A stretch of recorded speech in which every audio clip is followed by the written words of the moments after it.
le parti qui va vous aider. Bobby Missa, Batalan, on a parce que notre président a ces cœurs-là. Il y a qu'à permettre que les jeunes, locaux, la biso, Naza la secrétaire générale adjoint. Donc, ce n'est pas donné dans la partie nyonso. Et ça, c'est que Toyokani, Tolanti, Bama Puta, Tolati, uniforme, Bissoa, la Mabar, Tobandi, comme la Massanga, Tobandi, Kolia, pourquoi c'est le 8 mars et ça, bon côté. Le 8 mars, moi, c'est à Congo, à Moni Liputa, à Moni Bar, à Moni Ambiance, à Moni Kola, la Libanda, à Moni Fête. Voilà. Ceux qui ont un micro baladeur, tu poser question à ma jeune fille. Le 8 mars, il y a année Oyo, thème ni les acquis retenus. Je ne pense pas que même 20% vont répondre biso et le il y a la télé qui liputa. Donc il y a un problème c'était à Tongisa, voilà. Kabelo naye, a sali make-up naye kitoko, a ju à filmer pour elle c'est ça. Il y a qu'un restaurant.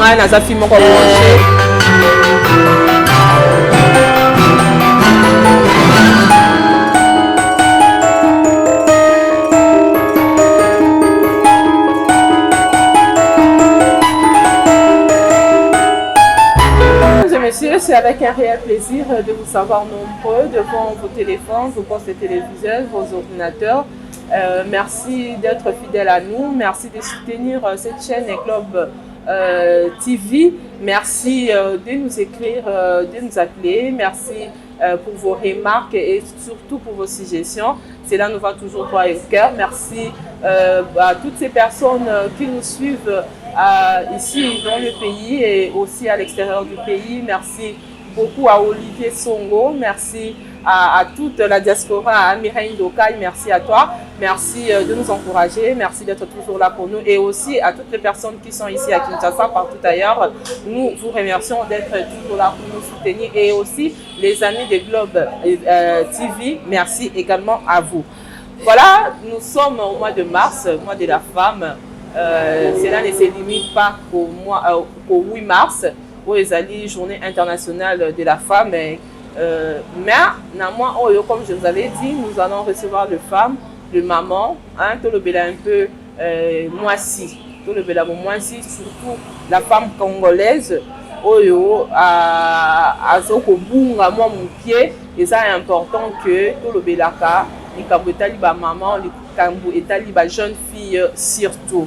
Thème où ezala qui retenu na journée il y a le 8 mars il y a année Oyo et ça qui pour un monde digital inclusif innovation et technologie pour l'égalité des sexes. Ce qui tobito ramener en gros na moi langage un peu facile. Ils allaient rôle il y a technologie innovante où ils allaient jouer on a joué promotion de l'égalité de genre donc c'est-à-dire nouvelle technologie ba maman basi surtout les femmes congolaises place naie une égalité naie par rapport il y a innovation il y a technologie dans le monde voilà avec Madame Mélie Mampouya qui est avec moi sur ces plateaux. C'est avec elle que nous allons aborder ces sujets et également nous allons parler de la femme en général. Je vous présente Madame Mélie Mampouya, elle est CGA dans la partie politique ma part pour le Congo en sigle MPC. Elle est également présidente de la Ligue féminine de rugby. Bonjour Madame Mélie Mampouya. Bonjour Madame Gloria. J'espère que vous allez bien. Très bien, merci. Et vous-même? Voilà, merci beaucoup. Voilà, c'est avec Madame Mélie que nous allons aborder ces sujets. Égalité des femmes. En fait, avant d'ailleurs, quand on a ce sujet, il y a au thème où qui est retenu pour l'année Oyo.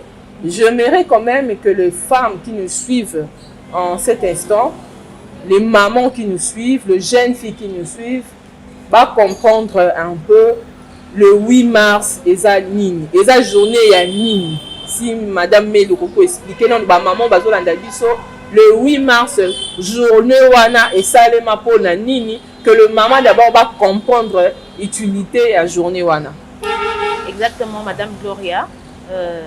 Je pense que l'émission est bilingue donc nous allons parler en français et en lingala. Voilà. D'abord premièrement nous dirons que le 8 mars de par son origine, c'est une journée de réflexion. Ce sont des femmes qui se sont réunies pour penser voir comment est-ce que sur le plan professionnel, sur le plan de droit, les hommes et les femmes peuvent être au même titre. Mais malheureusement, ce que nous avons remarqué en tant que Congolaises, c'est que la fête, le jour du 8 mars, parce que moi je ne dis pas que c'est une fête, pour moi c'est une journée de réflexion. Le 8 mars est lié au pagne. Et c'est ça que je ne comprends pas. D'où est venu ces concepts que le 8 mars, les femmes doivent se mettre en pagne. Nos mamans, elles se mettent en pagne parce que c'est notre culture. La journée du 8 mars, c'est une journée internationale. C'est une journée pour toutes les femmes du monde. Et là où les gens ne mettent pas les pagnes, comment ils célèbrent cette journée? Et moi, je pense que la journée du 8 mars, c'est une journée de réflexion où les femmes doivent se mettre ensemble. Se dire qu'il y a deux femmes qui ont commencé quelque chose, qui ont commencé une lutte. Et quel est notre apport? Où en sommes-nous? Tant que le 8 mars, il faut tout faire en tant que moi-ci. Sur le plan professionnel, à niveau nini. Sur le plan de droit par rapport à Mibali, nous avons occupé poste nini, naza wapi. Et non, au Latiliputa, au Sukinabar. Et en fait, le 8 mars est lié à beaucoup d'abus. Pour moi, c'est quelque chose qui doit être interdit. Il ne faut pas payer ça. Et moi, j'ai été contente quand notre ministre de genre, elle a dit qu'on ne voudrait pas des activités festives et tout ça. C'est comme ça que ça doit se prendre. Ils ne doivent pas mélanger les choses. Non. Le port de pagne, on porte son pagne tous les jours, quand on veut. Les 8 mars, on doit s'asseoir, on doit faire des ateliers. On doit pousser la jeune femme congolaise à pouvoir être consciente des valeurs qu'elle a et ce qu'elle peut apporter à son pays. Loin de moi l'intention de dire que ceux qui ne sont pas allés à l'école, bango bakoza na droit wanate. Mutuna domaine oyaza. Asalango avec conscience, ami pe sa valeur. Ato kangaka suki ata otekaka. Il faut respecter le kono pour que la personne qui est en face de toi a respecté yo. Donc to banda komi respecter miso basi. Tozo le 8 mars wana lokola mukolo ya lutte moko boye o ezoko continuer. Yo mwasi oza wana te kaka kotambola koseka kosala makambo ko ezo valoriser yo te. Non. Ndenge omona mobali abimaka ke koluka mwasi bima kende koluka yaka na part na yo na ndaku yaka na part na yo na kati ya mboka na yo. Voilà. Voilà, c'est très bien dit. Je pense que maman oh baso landa biso surtout jeune fille à lelo oh baso landa biso pour comprendre oh madame Meli a outi ko expliquer biso. Malheureusement ezali observation au biso to sali surtout na mboka na biso surtout na Kinshasa esika o tozali ezali mawa mingi que le 8 mars ezali journée moko festive. Or ezali journée moko ekoki kozala festive. Ezali journée moko il faut to réfléchir, il faut to yambango na lolenge mususu to sala makambo na lolenge mususu eza te ke toyokani tolati pamaputa tolati uniforme biso wana na mabar tobandi komela masanga tobandi kolia. Pourquoi c'est le 8 mars eza bongo te? Ndenge madame Meli a expliqué yango très bien. Ezali journée ya réflexion, tozali ko réfléchir sur l'égalité des sexes. Oyo mobali azali kosala mwasi azali capable ya kosala yango. Exact. Awa tozali na domaine ya libala te madame Meli, mais tozali na domaine ya société. Voilà. Tozali na kati ya société, c'est-à-dire que l'égalité ya mobali na ya mwasi, nous sommes tous humains. Nous sommes tous des hommes. Oyo nzambe akela mwasi ayebake oyo mobali azali kosala mwasi pe azali capable ya kosala yango. Nakolandisa na thème ya année oyo tozali kolobela innovation, tozali kolobela nouvelle technologie, tozali kolobela digital. Comment est-ce que tu as moi bilan, moi analyse par rapport à la nouvelle technologie? Est-ce que la femme congolaise, madame Meli, les autres que la femme congolaise azali à la mode par rapport à la nouvelle technologie? Est-ce que azali femme congolaise azali capable to a commis déjà na niveau par rapport ya monde ndenge ezali ko kende technologie ndenge ezali ko évoluer? Est-ce que moi si congolaise tokolo ba kesi a commis? Bon, moi je dirais que par rapport à l'information oyo tozozwa ONU Femmes a lobby que moi si donc la femme congolaise à 21% à zéro ça la usage il y a nouvelle technologie. Bon, moi je pense pas. Alors moi je me pose la question de savoir quand on parle de la femme qui utilise les nouvelles technologies, on parle de quelle femme? Parce que pour moi je me dis la femme congolaise utilise les nouvelles technologies plus pour les réseaux sociaux.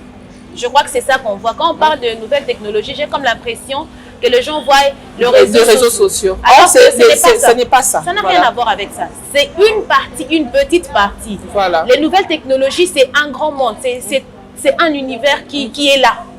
Alors, quand on prend la femme congolaise ou la jeune fille congolaise, sur le plan digital ou numérique, je vois le TikTok, les YouTube, où ils en font vraiment mauvais usage. Mauvais usage. Tu sens que ce n'est plus... Ça n'enseigne pas. Ça détruit. Parce que toutes les mauvaises choses que tu peux chercher sur la fille congolaise, va sur TikTok, tu vas voir leur mode de vie. Elles donnent l'impression de vivre le paradis qu'elles n'ont même pas.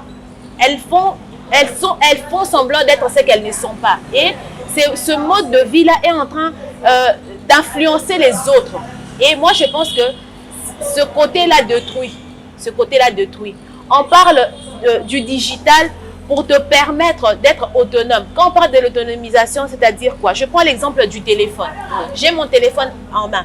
Il y a des filles qui sont capables d'être sur TikTok, mais peut-être que pour installer même l'application, ça a été fait par quelqu'un d'autre. Voilà. Donc, Moutoundé a salé lié. Moutoundé a Jirakaba compte naïe.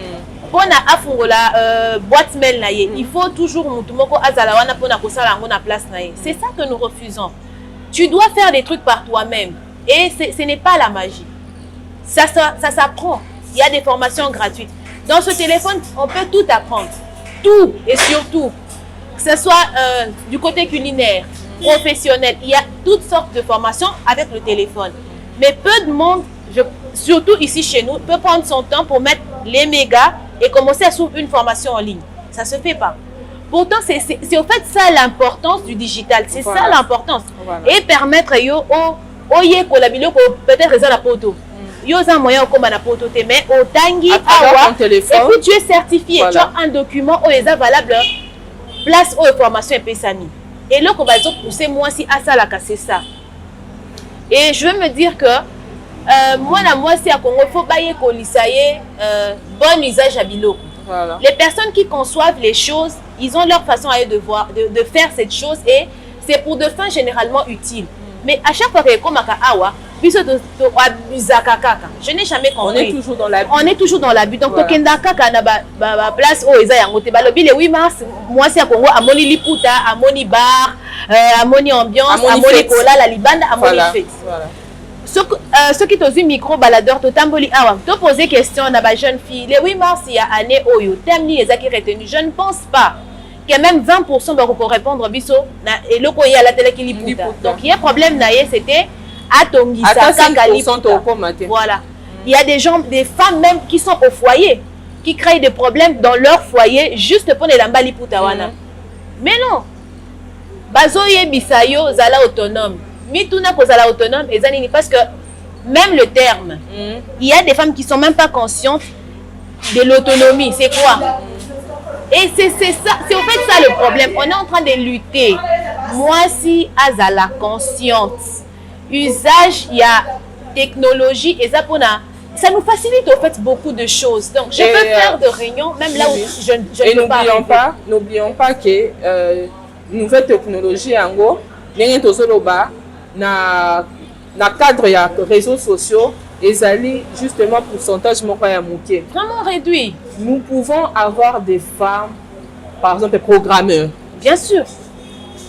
Or, les lots sont au quotidien mondial, peut-être que bakato soit kaka programmeur au roman mingi mibal. Et loko oyo tozoloba égalité de sexe wana. Toyeba que cause à la programmeur ezaka até pour na bala mibal. Ezaka pour na sala ya mobalité, ezaka pour na basi. Les lots sont au petit tour ata na ba université, kendo otala na ba faculté peut-être ya matin info so do kenet na yoki okuta mibali basé ebele ke basi okomona potentiel. Or eloko biso to lingi ezali que eloko je pense que le but même il y a il y a thème, il y a année oyo et ça que moi si à comprendre que yépé à koki pour ça là capable à koki pour ça la digital na lo lenge oyo et sengeli exactement to ko zala na ba basi o bazali ba ingénieur baza ba maintenancier baza ba donc na informatique ezali tellement vaste ezali tellement monnaie to ko zala ba des femmes monteurs tout ça. Moi, si je un ordinateur, je une machine. Il y a des femmes qui donc comment est-ce qu'on peut la même machine. C'est quand on a un dossier, il y a à comprendre. Bureau, comprendre. C'est quand même étonnant. Hein? C'est quand même étonnant qu'aujourd'hui, les femmes congolaises, surtout les jeunes filles, les lots, donc il y a donc un iPhone et s'il faut kabelo naye asali make-up naye kitoko a filmé pour elle c'est ça. Il y a un film branché, un téléphone à bien, la téléphone boyé, marque boyé et on te voit, tu penses que c'est ça la technologie. Ça ce n'est pas la technologie. C'est ça l'internet, ce n'est pas ça madame Mélie. Ce n'est pas ça. Les femmes aujourd'hui doivent apprendre que tokoki kozala batu. Nous pouvons faire bon usage et puis tokoki pousser l'intelligence, pousser notre intelligence plus loin. C'est ce que la femme congolaise doit comprendre. Tout le monde a un peu de distraction. Ceux qui ont la caméra na biso na journée à lobby, il y a le 8 mars, to tamboli car na ba point chaud. Il y a Kinshasa, to nga ki to lela air. Parce que baba retonda ki. Baba rezaki otonda partout. Dans zoleka, on dit vraiment ambiance donc tu ne comprends pas bazo fêter nini pour ce au vandisi au tournier au fêter nini à comprendre c'était pour anniversaire pour le anniversaire moi même et uta wapina nous concept c'est le 8 mars ayebi même place et uta te mais akangami kana liputa tongisi et puis liputa oh maman bande pour la tesa liputa oh ezoko comme on dit s'habiller d'une manière décente voilà atongisi liputa c'est à peine même là que liputa est commis donc c'est comme si elle a dit étoffe ya elamba donc même na kati ya culture na yo ozo bebisa kaka où est-ce que tu as vu une maman à la taliputa eza awa elamba nyonso tout étiqué nzoto polele en fait c'était même pas ça le but donc tout ça l'effort ce qu'on comprendre et le côté au ça la usage na ngote ça l'effort avant au ça les locaux. Alors madame Mélie qu'est-ce que qui doit canaliser tout ça, qui doit donner les mots d'ordre ou bien kolakisa parce que eloko nyonso ezalaka il faut bolakisi nzela et ninga mususu balandi siko na mboka munene lokola RDC to lo beza ministre ya genre et famille mutufa alakisa nzela amema alakisa nzela pour la journée wana comment ça doit se passer bon toza quand même na ba structure ebele ba organisation ba organisme ebele o ba basi pe bazali comment est-ce que tokoki ko organiser pour na moi si au ya Congo ayeba que journal le 8 mars il faut to kumbela ngo boye il faut to sala boye qui doit porter ces charges là. En parlant de la canalisation je dirais que quand le lobby est vaste mboka eza munene makambo eza ebele mais moi je me dis ça doit commencer dans nos maisons parce que si on voit les petites filles qui portent les pagnes c'est leurs parents qui ont acheté les pagnes eux n'ont pas acheté le pagne. Donc il faut bandana maman à faire comprendre moi que au moins le 8 mars les apona olata liputa te balata ka liputa le 8 mars te na sombela yo liputa te et banda déjà c'est parce que biso de écouter le mona nzela et nos parents na ignorance moko boye voilà donc asombeli mona liputa parce que alinga sepelisa ye mais problème eza o sepelisa mona te eza ya ko conscientiser mona yo que le 8 mars, ce n'est pas le port de pagne. Porte ta jupe, porte ta robe, porte ton pantalon, on va à l'école. Ce n'est pas une journée de fête, c'est une journée de réflexion. Tu vois, quand tu vas à l'école, c'est pour qu'un jour, tu sois une directrice quelque part, que tu sois ministre quelque part. C'est pour ça que tu vas à l'école. Et c'est pour ça que le 8 mars même a été créé. Pour que moi, si, à l'égal na mobile. Quand on parle de l'égalité, le lobby a été créé au communauté mokona mobile na yo na katanda pour ceux qui papa lobby yo pour lobby makam na yo te. On reste africain. On reste soumise dans nos foyers, mais à niveau professionnel, on a les mêmes professeurs depuis l'école maternelle, si université, même prof on a besoin de sa même matière. Voilà. Ça veut dire que coefficient intellectuel nangai na ya mobali eza ndenge moko. On doit occuper. Pas on peut, on doit occuper les mêmes postes. Donc et ça dès que besoin ya koluka musala batala ke était au hasard moi si peut-être ka non. On est des femmes capables de faire ces choses parce qu'on a la même formation. Voilà. Na niveau oyo to komi lelo, o maman Gloria Zoloba, ya port ya liputa. Gouvernement faut tele melango. Il faut battre les yango le 8 mars, ba mona mutute asali net na baba. Ba soda bazana droit na kotambola, pas pour frapper parce que ici tout est dans l'abus. Pas pour frapper mais pour faire comprendre aux gens que lelo to lingi komona troupe monter par exemple. Le 8 mars to lingi a troupe monter, to lingi makelele était to lingi fait ya elo côté. Suivi parce que mboka na biso pesa na problème wana balobaka eloko lelo après 2 jours et s'il est zongi ka ndenge ezalaka donc ministre asala qui part na ye mais surtout le niveau moko boye voilà le petit peuple basi o batanga kate wana basi o bazali na kati ya ignorance et ko komela bango ndenge ni parce que wana eza mingi romona basi ya bureau basi o bakendaka musala de ba se retrouver peut-être na palais du peuple de ba se retrouver na bisinga o ba bisinga songolo mais siko petit peuple wana mwasi wana oyo atekaka na bar mwasi wana oyo atekaka na wenze mwasi wana oyo aza femme de ménage ye a se retrouver ndenge nini bo canaliser ndenge nini voilà n'est-ce pas que je sais pas là à mon humble avis est-ce que tu aurais créé peut-être une journée ou un atelier exactement c'est de ça que je voulais parler bengi ba maman to vandi to sololi na ba commune nyonso ba terrain municipal et c'est pourquoi je dis ba bourgmestre baza wana eza sur la ministre te ya zali kolo yo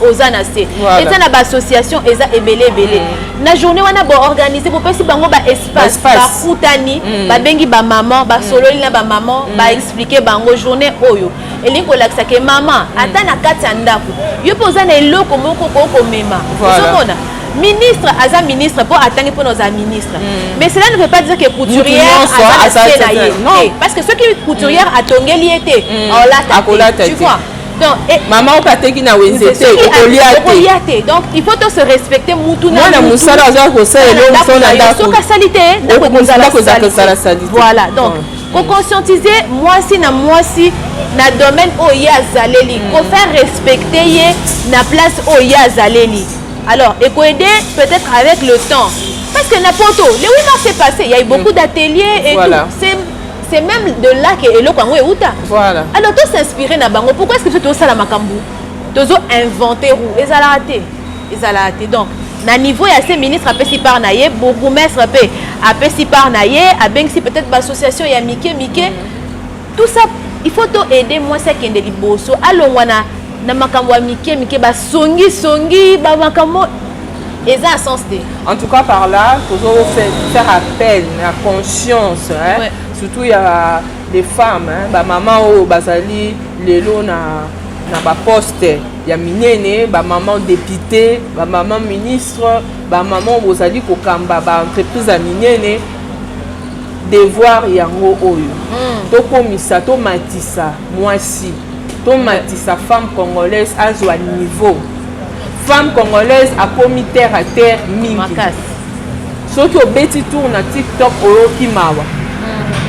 oyoki mawa ozomona basi modèle bazofingana bayebana te bamonana te mais pona elamba ya kolata pona make-up pona bavu basi bazali kobebisa bazali kobebisa dignité ya mwasi la femme congolaise.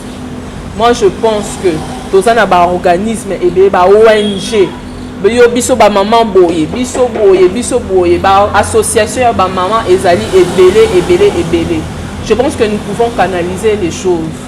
Na le 8 mars o ekoya peut-être toyebake ba maman basala ba atelier tolongwa na ba bar tolongwa na ba bar tokoki kozwa journée mobimba bobandi 10h à 18h ba maman ba yetonga bakozonga na bandako bazongi na eloko moko na mutu oui ba o déjà ba yekola ba transmettre connaissance na bango na ba oza femme ménagère la qui ça va dire ko sala eloko okoki ko créer eloko ata soki oza na musala te oui ozo sala eloko na yo na ndako ezali kokotisa moi sans enfant parce que lelo toloba madame Meli moi si na monde ya lelo na ndenge mokili ezali kokende moi si so oza na autonomité oza autonome te oza eloko te ezala oza na libala mobali na yo aza soki na makoki ebele eza eloko te et ceux qui ont ali indépendante yango nde pesaka lokumu na mwasi yango nde pesaka valeur même en vis-à-vis ya mobali na yo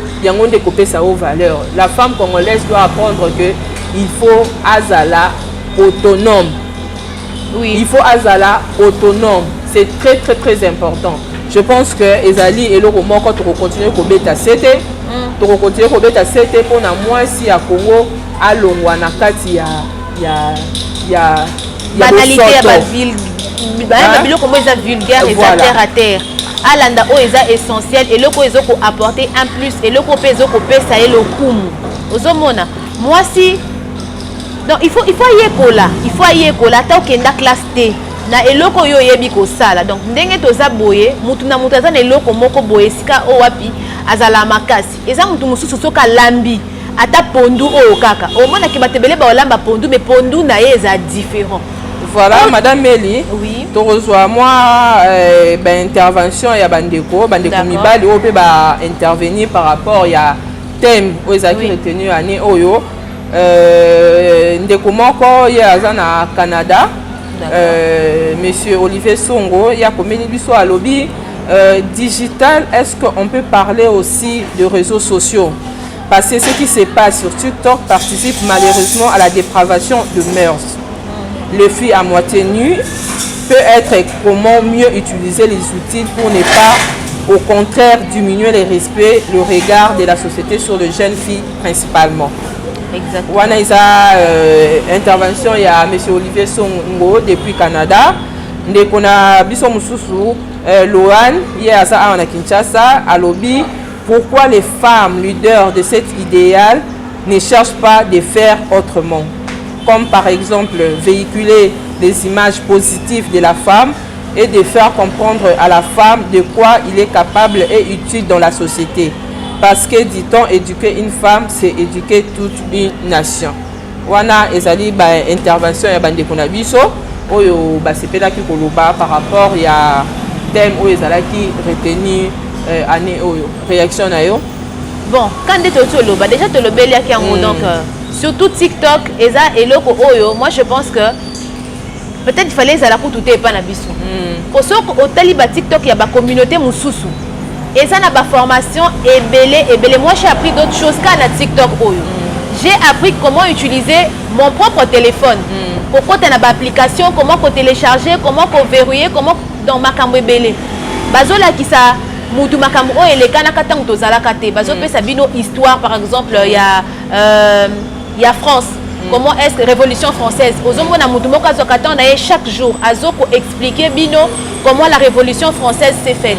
Donc chaque jour tu peux apprendre quelque chose de TikTok. Voilà. Mais na TikTok congolais, chaque jour, il faut oye baba fingi mama ya intel, baba fingi papa ya intel. Oyo à côté TikTok té, ayebi même pas ba bêtise bino bozo sala en ce moment là, mais bozo finga famille à batou.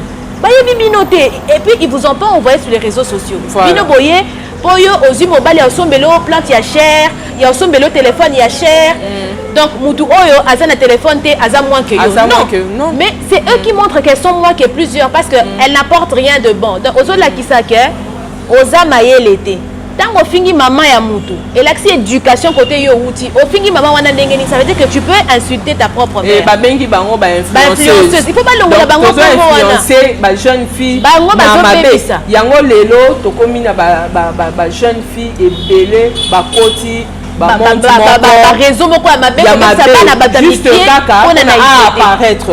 C'est quoi ba influenceuse franchement to lobela non madame ba influenceuse wana bazali ko influencer nini bazo ko influencer na mabe ba yokela ba métier est-ce que bazali ko influencer moi si azwa valeur na misu ya batu azala quelqu'un dans la société a apporter un plus na kati ya société bazo influencer en quoi parce que moi je me pose des questions. Moi je dis seulement va faire recours na source et si ka biloko nezo uta même sur les YouTube là tu vas voir que quand tu bon c'est pas bien de le dire mais tu vas voir que les blancs en font bon usage c'est pas bien de le dire parce que c'est comme si nazo mona ke bande konanga baza boye mais c'est l'image que bazo véhiculer ba bengi rando ya nini yona nani tu es en conflit avec une personne au dépôt botama bomona nate bokutana te boyinani bofingani communication bozo pesa biso batozo tala bino et puis les gens batum sous pe na banda kuna bango ils mettent des mégas vraiment mais pour rentrer dans la bêtise là balongwa na ba bêtise wana ça la formation yekola ko basi wana baza komi benga ba fan ya intel ya ba influenceuse voilà donc ba créer ba la femme a perdu valeur na nyonso na niveau nyonso ya vie. En tout cas 21% au balobi que bazo utiliser nini digital. Vraiment, il faut recadrer les sous bango parce que je ne pense pas qu'il cause à 21%. Il faut bailler comme ça bango usage digital et zanini. Après, c'est sur base de ça que bako ça la évaluation. Balobi égalité, to bundeli égalité. Mais tu vas voir que le 35% d'hommes parce que babi 21% on a RDC, il y a basi baza déjà bazo utiliser outil wana 35% baza mibali. Mais tu vas voir que le 35% d'hommes au bazo utiliser outil wana, ils font bon usage. S'il y a ceux qui font mauvais usage, bon, ça va vraiment. Alors, tout ça l'effort. Atteindre à 21% wana, tout ça la basi consciente. À 21% wana, tout le monde la tiktokeuse. Tout le monde la YouTube wana, tout le monde la bango. Tout on va faire sa formation. Et ça la ya make-up, et ça la ya okangasuki, ya kotonga, n'importe quoi qui instruit la femme. En fait, moi si faut ça la instruite, c'est ça le problème. Aucun des classes est un problème T. Pour moi, aller à l'école, ceux qui ont eu la chance d'aller à l'école, nous disons gloire à Dieu. Ceux qui ne sont pas allés à l'école n'ont rien perdu. Moi, si ils ont classe, parce qu'ils n'ont pas de classe, mais tout na bango, ils ont na elo côté. Bazo ça la makambo. Quand on a téléphone de Madame Elaloba qui okoki kozwa ba formation. Ebele. Bazo na ba application. Il y a des applications oyo. Oui. Ko apprendre. Okoye ko la nandaku. Domaine nyonso oyo ko apprendre, ko apprendre kaka na téléphone. Na lingala, na swahili bakomi ko tia, na kikongo na chiluba, ba formation eza. Na oyo posa na téléphone na yo. Obando ça la mauvaise usage to bengi yo le toyebi si yo nini. Ça est la bon usage. Fais sa formation. Oyo yebi ya malamu wane koko mema mwasi liboso. Lobelango. Pesa biso information to ye ko la pe e pa na yo. O chape grand na yo ya mungu na kati biloko biso pe tozo lamba. Voilà ce que je peux dire madame Gloria. Voilà, en tout cas merci beaucoup. Merci madame Meli pour l'intervention. Je pense que ça lui bien mingi ba maman balanti biso. Oh bazali kolanda biso na RDC na libanda ya mboka partout diaspora pe landa biso makasi. En tout cas mutu na mutu agi par na ye to comprendre journal o ezali ni to comprendre valeur ya mwasi to longwa na po biso na mboka na teza ka so eloko ese tengami to continuer ka na ngo ekoto problème yango na ezali ko normaliser o ezali anormal to longwa na changement de mentalité wana il faut ekota na ba niveau nyonso na ba secteur nyonso mwasi to zalaki na kati ya dépravation to longwa na kati ya ba anti-valeur wana tozongela valeur ya kibo mwasi to longo zongela voici valeur ya kibo mama jeune fille soit conscience ya oyo ozali soit conscience na oyo ozali to pekende liboso balobi awa éduquer une femme c'est éduquer toute une nation au moins si oyo congolais si ozali éduquer te to ko éduquer nation yango ndenge nini nation yango ekokende liboso ndenge nini toza wana mpona komema makambo ekende liboso mwasi zala na valeur mobali mpe ya korespecte yo égalité de sexe wana ezali ya mwasi na mobali na kati ya ndako te mais ezali na kati ya société ezali na kati ya vie professionnelle. Nous devons bien les savoir. En tout cas, nous tendons déjà vers la fin de cette émission madame Meli Mertoko-Kabwana Bongote. Nous savons que vous êtes notre future candidate à la députation. En quelques mots, Dorolingato yeba motivation na yo en tant que femme congolaise oyo et motivée yo pour na lelo okoma molobeli ya toloba ya ba maman molobeli ya jeunesse yo molobeli ya peuple congolais motivation na yo pour na au lega la députation ezali nini. En tout cas madame Gloria merci. Nakoloba boye naza femme congolaise.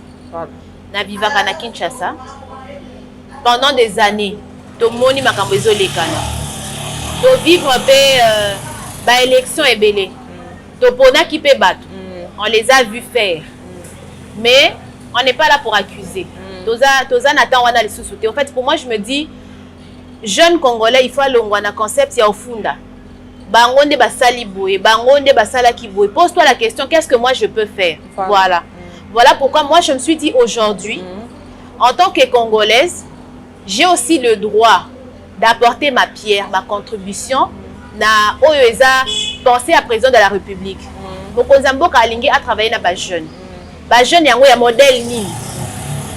Et ça jeune oté a moni député ayena t-shirt, ayena 5000 francs à PCA, à Simitela accueilli. Si beaucoup tanaka tant ba élection o ekoya. Jeunes Congolais, il faut prendre conscience. C'est moi tout la jeunesse consciente. Voilà. Conscience c'est ça nini, eza étape mobimba. Conscience eza kakate olali olamuki o prendre conscience te. Eza fruit ya ba analyse, processus mobimba. O analyser, o komi na place moko monique résultat o nga na zui yango o eza fameux te. Loko eza fameux te, qu'est-ce que je peux faire? Biso to ekoloba, to se prendre en charge. To se prendre en charge ndengeni kande to loba sikoyo. Na métier oyo yebi ko sala wana. Fais ça avec amour. Pesa ngo bolingo, zala concentré. Ndenga na loba, to zala concentré. Ko zala mutu te otato na air nyonso. Omoni député o Hollande, omoni o Hollande te. Zala concentré. Pona mutu oyo za sur na yeke, aza na même souci que yo. Aza na posa ke mboka lobi ekende liboso. C'est ça. Vous devez faire un choix conscient. Ngana elelo posa na ngai eza jeunesse et lamuka. Jeunesse congolaise to ana semingi. Toza na sema kaso mona muta 40 ans depuis abota matia ko kisi 40 ans wana asala elo côté de sa vie. Vie na ye eza na sens, vie eza na forme te. Nous devons donner une forme à notre vie. Et ça ce n'est pas le président de la République qui va le faire. Yo banda fais un pas et mutu mususu akoya ko simbolo boko po benda yo. Kozate mutu oza la kati ya libulu ozo ganga. Lukata mabulu ni madusu o mata o grimper. Yangwana na ebisi peuple congolais toza parfait. Mais souci na biso eza que jeune congolais aza na minimum. Ya mukie ebele te toza ba riche biso nyonso tout mais la moyenne ya mukie do obimatongo ozonga na 500 francs, ngana bimatongo na zonga na 500 francs et diminuer jalousie et diminuer haine, lelo poison et commis et lo moko facile on a ba téléphone ba biloko mike to longwana en place wana to kene na place oyo musala simba salite bilanga eza na mbongo batu bamona ke biso sokoto za na ba bureau mais malheureusement na mboka na biso il y a pas de bureau pour tout le monde. Il y a pas de bureau pour tout le monde. On doit devenir entrepreneur. C'est ça mon souci, l'entrepreneuriat. Il faut être kota biso na mitou.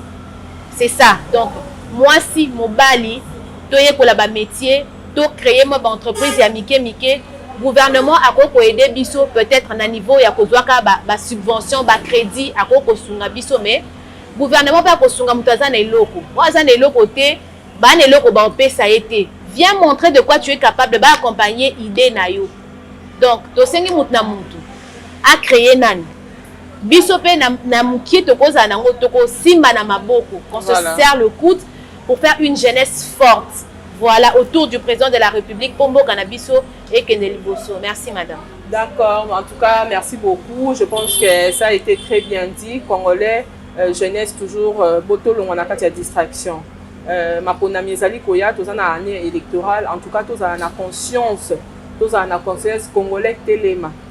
Kolanda 5000 francs ya transport, kolanda bouteille ya masanga bazali kopesa ote ngana ka moke ozolanda ba kabelo $10 ata ba kabelo $100 et ko changer vina ote et ko changer le moko te yo luka source et ko changer vina yo madame Meli alobi yango très bien, fais quelque chose de ta vie, on va t'accompagner mais lo ozali ko sala kolanda polote kolanda bassin te ya mapa kolanda t-shirt te kolanda liputa te mais landa ba idée et puis ko accompagner na eloko ozali ko sala pona évolution pona développement pe ya mboka. Oh je pense que na o nyonso to moni année électorale oyo et kozala différemment et kozala autrement parce que je pense que congolaise jeunesse tozwa conscience na eloko oyo tozali kosala parce que toza na besoin ke mboka oyo ezala ekende liboso. En tout cas tokomi vraiment na suka. Madame Meli akozala toujours na biso wana na ba question d'actualité na makambo ebele ebele bokoyoka ye bokomona que il faut topona utilement. Il faut topona utilement parce que tozali na besoin ya batu ya mayele, bato bazali na conscience, bato bazali kotambola malamu mpona Congo na biso pe oyo ekende liboso. En tout cas, merci beaucoup Madame Meli. Un mot par rapport à ma part pour le Congo. Oui, ma part pour le Congo, parti très cher à son excellence Monsieur Etienne Tshisekedi wa Tshisekedi. Et ça parti oyo bazo promouvoir ba jeunes partout bisika boza. Parti na bino yango yo MPC ma part pour le Congo. Donc elingo lobanini. Biso nyonso ne toza ba congolais boy. Toza ne loko moko oyo il faut tomber na kati ya mboka. Kozala wana te lokola téléspectateur te. Il faut oser acteur. Il faut qu'on parle de toi, mais on ne peut pas parler de toi na kati ya anonymat, na kati ya molili dans l'ombre te. Yo la ki sa oza capable ya omema na mboka oyo. Mboka eza munene. Dieu nous a tout donné, nous a donné ba richesse nyonso. Na mayela pesa biso, les filles comme les garçons. Et le parti qui va vous aider, Bobi Missa, batala on a parce que notre président a ces cœurs là. Il y a qu'on permettre que ba jeune loko la biso Naza la secrétaire générale adjoint. Donc ce n'est pas donné dans ma partie nyonso. Voilà. Voilà, parce que il a confiance en nous. Alors quand on nous fait confiance, puis se fait paye photo là qui ça, de quoi on est capable. Alors je vous appelle nombreux sur toute l'étendue de la République démocratique du Congo, venez adhérer massivement et tout kumba ensemble parti oyo, tout soutenir Mokonzi Mboka na biso et je crois que dès Tolobaka lobby et les Kalelo. Alors serrons-nous le coude, allons de l'avant et notre Congo sera encore plus fort qu'aujourd'hui. Merci beaucoup. Merci beaucoup, Madame Meli, d'avoir répondu présent à notre invitation. Merci à tous les téléspectateurs qui nous ont suivis de partout, ici au Congo et ailleurs. Merci et nous allons nous retrouver très prochainement pour un nouveau numéro de cette émission. Vous avez la parole. Merci à Lola Assoumani et à très bientôt.